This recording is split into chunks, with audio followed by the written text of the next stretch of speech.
Se você sente que sua mente não para, que cria pensamentos que você não escolheu, que às vezes te assusta com possibilidades que você nunca desejaria, então esse vídeo é para você. E antes de qualquer coisa, você precisa entender algo muito importante. Você não está quebrada. Sua mente não está errada. Você não é perigosa. O que está acontecendo com você tem explicação. E mais importante, tem caminho. A ansiedade não é um erro do cérebro. Ela é um mecanismo de sobrevivência. O seu cérebro foi moldado, ao longo de milhares de anos, para detectar perigo. E não só perigo real, mas qualquer coisa que pareça perigosa. Isso inclui pensamentos. Sim, pensamentos. Hoje, a neurociência mostra que o cérebro possui sistemas específicos para detecção de ameaça, antecipação de risco, simulação de cenários. Essas áreas, como a amígdala e o córtex pré-frontal, trabalham juntas para tentar prever o futuro. Só que existe um problema. O cérebro não diferencia bem imaginação de realidade emocionalmente intensa. E isso muda tudo. Porque quando você pensa, e se algo ruim acontecer? Seu corpo reage como se já estivesse acontecendo. E isso explica ansiedade sem motivo aparente, medo do futuro, sensação de perigo constante, pensamentos intrusivos. E os estoicos já percebiam isso. Sêneca dizia: sofremos mais na imaginação do que na realidade.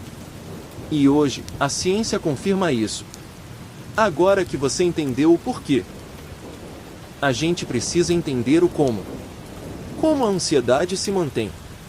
Por que ela continua voltando? O ciclo é mais ou menos assim. Surge um pensamento. Você interpreta como perigoso. O corpo reage, ansiedade. Você tenta se proteger. O cérebro aprende que aquilo é importante. E isso reforça o ciclo. Por exemplo, você tem um pensamento. E se eu perder o controle? Seu corpo reage. Você tenta se acalmar. Provar que não vai acontecer. Evitar a situação. E isso ensina. Isso é perigoso. Resultado: o pensamento volta mais forte. Na psicologia, isso está ligado a reforço negativo, condicionamento, transtornos de ansiedade, toque. E aqui vem um ponto muito importante. O problema não é o pensamento, é a relação com o pensamento. Epicteto já dizia: não são as coisas que nos perturbam, mas o que pensamos sobre elas. E isso é praticamente a base da terapia cognitiva moderna. Quando a ansiedade aparece, a reação natural é tentar controlar a mente. Mas isso não funciona. Na verdade, piora. Existe um fenômeno estudado chamado efeito rebote. Quanto mais você tenta não pensar em algo, mais esse pensamento volta. Exemplo clássico. Tente não pensar em um urso branco.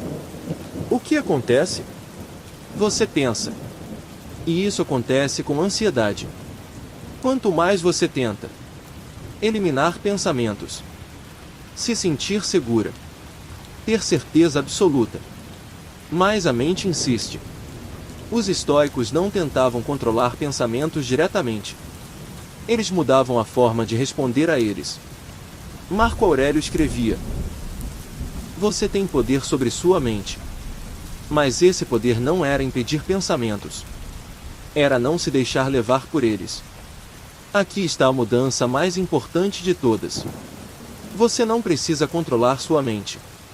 Você precisa mudar sua relação com ela. Na psicologia moderna, isso aparece em abordagens como ACT, terapia de aceitação e compromisso, Mindfulness, exposição. A ideia central é: pensamentos podem existir sem que você precise reagir. Isso é chamado de disfusão cognitiva. Ou seja, Separar você dos seus pensamentos. Você começa a perceber. Isso é um pensamento, não um fato. Isso é um alarme, não um perigo. E isso muda tudo. Porque a ansiedade se alimenta de reação. Sem reação, ela perde força. Os estoicos já treinavam isso. Eles observavam a mente. Não acreditavam automaticamente nela. E escolhiam como agir. Agora vem a pergunta mais importante. Ok, mas o que eu faço quando isso acontece comigo? E aqui precisa ficar muito claro. Isso não é sobre se sentir melhor na hora. É sobre reprogramar seu cérebro. E isso acontece com repetição. Pare de buscar certeza. A mente ansiosa quer garantia, controle, segurança absoluta. Mas isso não existe. E quanto mais você tenta encontrar, mais a mente cria dúvidas. Quando vier um pensamento como: e se eu perder o controle? A resposta automática é: não, eu nunca faria isso. Mas isso alimenta o ciclo. Então você muda a resposta. Pode ser: eu não tenho certeza. Eu sei que isso assusta. Mas isso ensina algo novo para o cérebro. Ela não entrou em pânico, talvez não seja perigo. 2. Permita o desconforto. A ansiedade é, antes de tudo, uma sensação física. Coração acelerado. Aperto no peito. Tensão. E o impulso natural é fugir.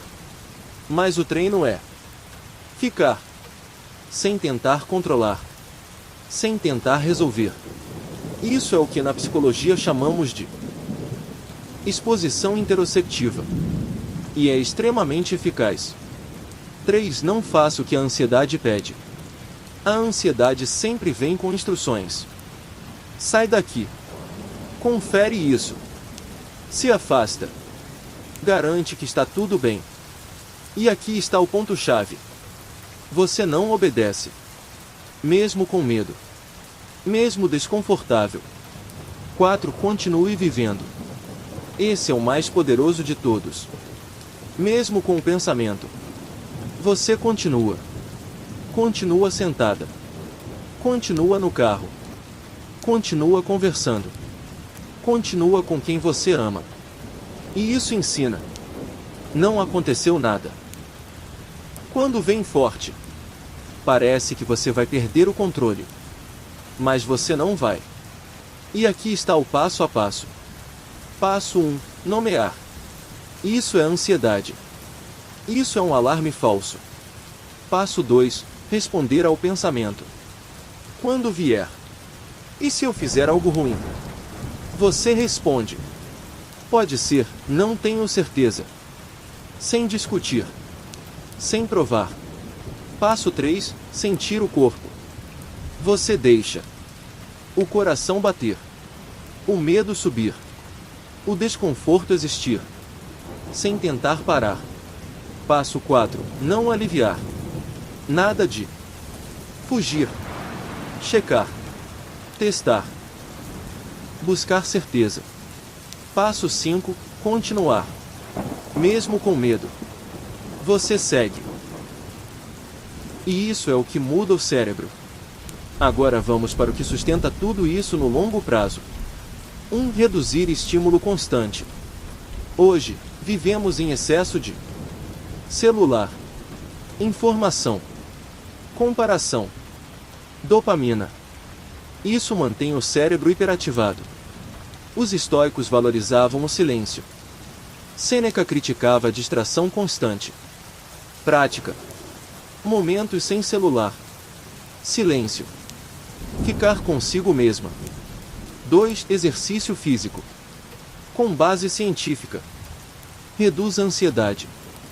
Regula sistema nervoso. Melhora o humor. Prática. Caminhada. Academia. Movimento diário. 3. Sono. Ansiedade aumenta muito com sono ruim. Prática. Rotina de sono. Evitar telas à noite. Consistência. 4. Escrita. Os próprios estoicos faziam isso. Marco Aurélio escrevia diariamente. Prática.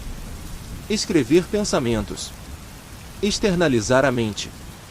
5. Treinar desconforto. Os estoicos faziam isso de propósito. Prática. Pequenas exposições. Não evitar sensações. Tolerar desconforto. Se você aplicar tudo isso, algo muda. Não de um dia para o outro, mas com consistência. Você começa a perceber. Os pensamentos continuam, mas não te dominam. A ansiedade aparece, mas passa mais rápido. O medo vem, mas você não entra nele. E isso cria algo muito importante: liberdade. Os estoicos não buscavam eliminar emoções. Eles buscavam não serem controlados por elas. E talvez essa seja a maior mudança. Você não precisa controlar tudo. Você não precisa ter certeza. Você não precisa eliminar pensamentos.